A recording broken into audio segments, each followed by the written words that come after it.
traži umilni glas. To su klinci naučnici, svi su tu zbog vas. Zabava je sad kod tebe stigla, jer uz klince učenje je igra. Skupa ćemo mi sve naučiti.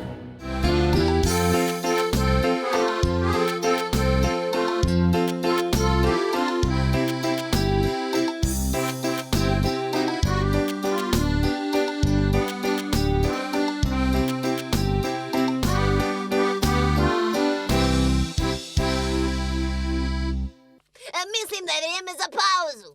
Zaslužili smo. Pa nisam baš sigurna. Nismo zaslužili pauzu? Hena je u pravu, dan priredbe se bliži, a mi se još uvijek nismo dogovorili šta ćemo sve svirati. Na priredbi će biti i roditelji. Trebamo i za njih nešto svirati. A da pitamo profesora Luka, on sigurno zna šta su naši roditelji slušali kad su bili mladi, pa da ih iznenadimo. Bravo, Hena, zovemo profesora! O, dragi moji klinci naučnici, vidim vrijedno vježbate. Tako je, profesore. A zvali ste me jer? Jer želimo da nam pomognete oko izbora pjesama za naše roditelje. Želimo ih iznenaditi. Želimo svirati neku pjesmu koju su oni slušali kada su bili mladi, neke starije hitove. Pametno, pametno. Pa, predložite nešto. Pa, evo, ne mogu da se odlučim između Ray Charlesa i Indeksa i želio bih... šta je sad? Ej, pa ovo je zemljotres.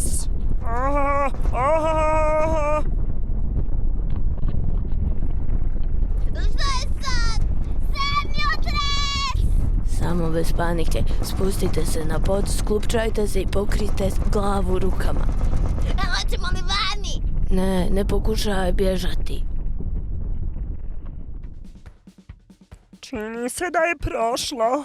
Ne trese više. Evo, prošla je opasnost. Jeste li vi dobro? Jesmo, svi smo okej, samo je malo prodrmalo.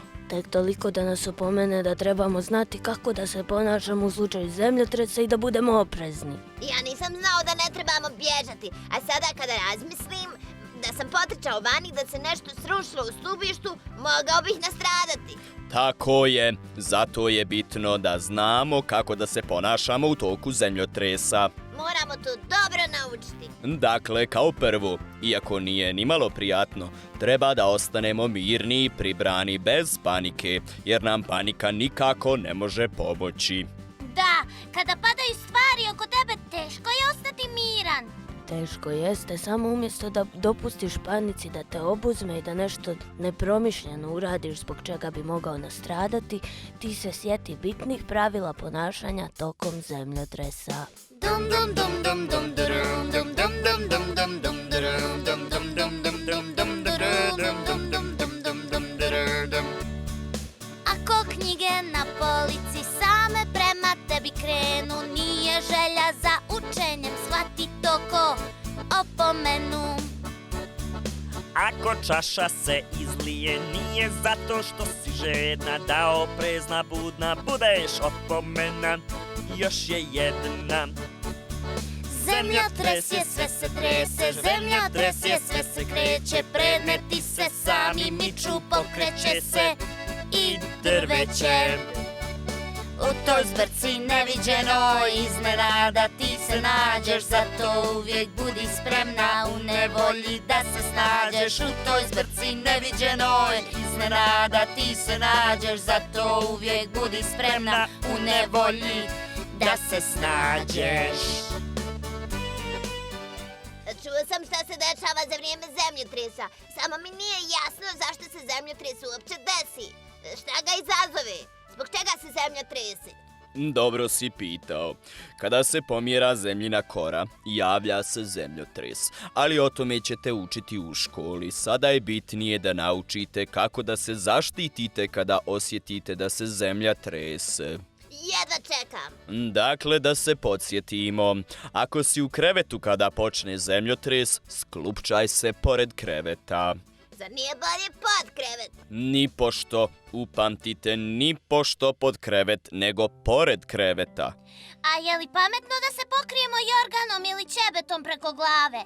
Ne, nikako. Nipošto se ne pokrivajte jorganom preko glave, jer se može desiti da padne nešto preko vas. Pritisne jorgan i oteža vam disanje. Da, trebamo pokriti glavu rukama kako bi se zaštitili od predmeta koji padaju. Samo glavu.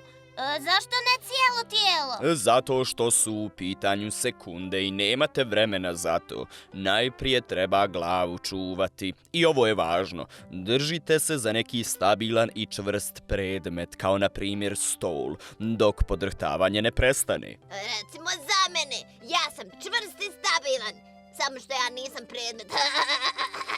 Dakle, najbolje je sklupčati se uz neki debeli zid i pokriti glavu knjigom ili torbom i zaštitite glavu i vrat rukama. Je li ovako? Baš tako. Ej, pa nismo se sjetili Sane. Da, Sana, jesi li ti osjetila zemljotres? Šta osjetila? I ja sam se tresla. Bilo je tako strašno. Pa sad, kad razmislim i nije, jer nije bio jak zemljotres i nije dugo trajao, ali ja se ipak plašim zemljotresa. Stvarno? Od svih nepogoda ja doživim stres, ali najviše me plaši zemljotres. Od kiše se možeš skloniti, od oluje isto tako, ali od zemljotresa pobjeć nije lako. U pravu si, Sana. Zato trebamo znati kako da se ponašamo kada osjetimo zemljotres, kako da se ponašamo kada smo u kući, a kako da se ponašamo kada smo vani. Da, rekli smo da ako si u krevetu, sklupčaš se pored kreveta. A ako nismo u krevetu, brzo leći pored unutarnjeg zida i pokriti glavu rukama, knjigom ili torbom i zaštititi se od predmeta koji padaju. A ako ste blizu mene, držite se za mene jer sam jak i stabilan. Evo recimo, šta je još jako važno. Nikako ne izlazite vani, niti na balkon. Odmaknite se od prozora, vanjskih zidova i vrata, polica, bilo čega što može pasti. Pa, profesore, niste nam dali baš najbolji primjer. Zašto? Pa vi se niste makli od police, pa vam je pao muzički CD na glavu.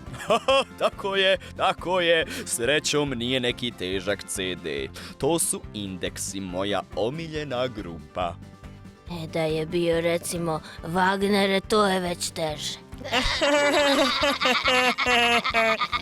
Dragi moji klinci naučnici, moram priznati da ste to odlično primijetili. CD. Ne, nego to za police. Znate, zbog zemljotresa nije dobro držati police sa knjigama ili teškim stvarima iznad mjesta gdje spavamo ili sjedimo veći dio dana. U trpezari. A roditelje podsjetite da postojeće police ili ormare pričvrstite vicima kako se ne bi prevrnuli ili pali. A kad smo kod muzike, šta ste ono pitali? Znate, malo me je ovaj zemljotres prodrmao. Pitali smo šta da sviramo za roditelje na priredbi.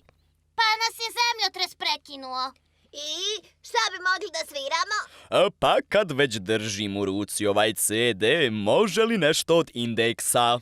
Pa dobro, imamo jednu pjesmu koja nije baš od Indeksa, ali je inspirisana jednom njihovom pjesmom. A to je...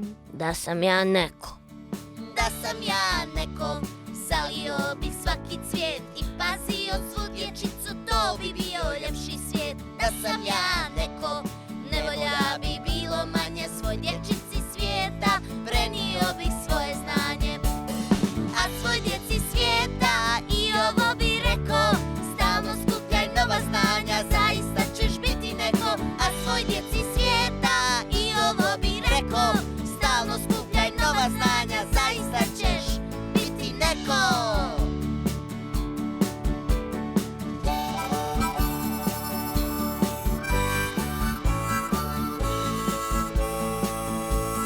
Odlično! Hvala za pjesmu. A sada da napomenemo još nešto o ponašanju kad se desi zemljotres. Pažljivo slušamo. Sve što vrijedi za ponašanje u kući vrijedi i za druge objekte u kojima se možete naći za vrijeme zemljotresa. Dakle, ako ste u vrtiću, školi, u gostima, ponašate se isto kao kod kuće. Kleknite pod stol ili pored unutarnjeg zida, sklupčate se i pokrijte glavu rukama. Treba okrenuti lice od prozora. Da, zbog krhotina stakla i drugih predmeta koji mogu pasti na vas. Moji roditelji su odredili i označili mjesto u stanu koje je najsigurnije i ako osjetimo zemljotres da se tu sklonimo. Mudro i korisno. A sada jedno pitanje za vas. Znate za pravilo da napustite zgradu u kojoj se nalazite čim prestane podrhtavanje? Znamo. Pa, zašto vi niste napustili zgradu? Zato što nije bio jak zemljotres, ali trebamo biti i dalje oprezni jer su moguća ponovna podrhtavanja tla. Da, Nakon zemljotresa su moguća još neka podrhtavanja, zato treba pričekati da podrhtavanja stanu. Treba biti oprezan i ne napuštati mjesto koje je sigurno. Kada nakon zemljotresa napuštamo zgradu da bi izašli na otvoreno, također trebamo biti pažljivi. Treba da pazimo. Da, recimo ne trebate koristiti lift. Da, mogli bi ostati zarobljeni u liftu ili mogao bi se otkačiti lift, a nipošto. Najbolje je pratiti evakuacijski plan. šta? Evakuacijski plan. Sve zgrade bi trebale da imaju ucrtan plan evakuacije, kako na najbezbjedniji način izaći iz zgrade na sigurno mjesto. To neki zovu i izlazak u slučaju nužde. Sad mi je jasnije. Mi u zgradi imamo taj plan. Stoji na zidu u hodniku. Tako je. A ako ga nema, recite roditeljima da se dogovore sa drugim stanarima da vam neko uradi plan evakuacije. Kada izađete iz zgrade, trebate biti i dalje pažljivi. Trebate se udaljiti što dalje od zgrade, jer sa prozora i balkona prijete čak i saksije sa cvijećem. Zamislite ovo! Odakle ti ta čvoruga na glavi? Od ljubičice! Znači, treba izaći brzo, ali oprezno, jer se na putu mogu naći stvari koje su pale ili su se srušile, a prije nisu bile tu, pa može doći do povrede. I dok napuštate zgradu, držati ruke, knjigu ili torbu na glavi, da se zaštitite od stvari koje mogu pasti. Dakle, treba pobjeći što dalje od građevina. I od dalekovoda i drveća Najbolje na neku livadu. ili parking. Tako je. A šta ako smo za vrijeme zemljotresa u vožnji u automobilu? Dobro pitanje. U tom slučaju roditelji ili neko od starijih ko vas već vozi treba da znaju osnovna pravila. Ako ne znaju, da ih mi napomenemo. Ako se za vrijeme zemljotresa nalazite u vozilu u pokretu, onaj ko vozi treba da zaustavi vozilo ako ne ugrožava saobraćaj. Isto tako treba da izbjegava zaustavljanje u blizini zgrada, drveća, nadvožnjaka. Dobro je da i mi djeca to znamo, da starije upozorimo. Tako je. I kada zemljotres prestane, treba da oprezno nastave vožnju, da izbjegavaju puteve. Opet ta opasna klizišta. A kad prođe opasnost, sjetimo se najvažnijih brojeva telefona u slučaju da nam treba pomoć. Nemoj da ti bude mrsko, šta se zbiva stalno prati. Za slučaj opasnosti ti brojeve ove pamti. Klizište kad se desi, poplave i zemljotresi. 1, 2, 1, poziv zlata vredan. Od nekog opasnost nad tobom se smija. 1, 2, 2, stiže policija.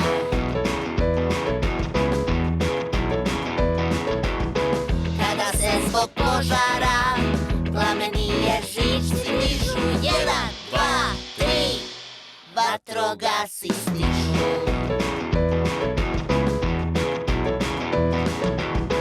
A povreda kad se desi i ljekarska treba pomoć. 1, trenu će hitna doć. I ovo dobro upamtite. Kad ste nakon zemljotresa na sigurnom, znači na nekoj livadi, na parkiralištu i slično, može se desiti da se sruši neki stub rasvjete ili dalekovod. Zato nipošto ne dirajte žice ili kablove koji leže na tlu. Da, mogu biti pod naponom i jako su opasni. Zato budite strpljivi i čekajte da roditelji ili neko drugi ko brine o vama dođe po vas. I nemojte se igrati heroja ili istraživača. Profesionalci će doći i rješavati stvari, a vi ćete najbolje pomoći tako da čuvate sebe. Kada učiš i posmatraš, istražuješ stvari nove, povećavaš svoje znanje, nauka se ovo zove. Kada učiš nove stvari, povećavaš znanje svoje, ne mogu ti to oteti, to će uvijek biti tvoje. Budi vrijedna kao pčela, što obiđe svaki cvijet. Jedan cvijet, jedna knjiga, tvoj će biti cijeli svijet.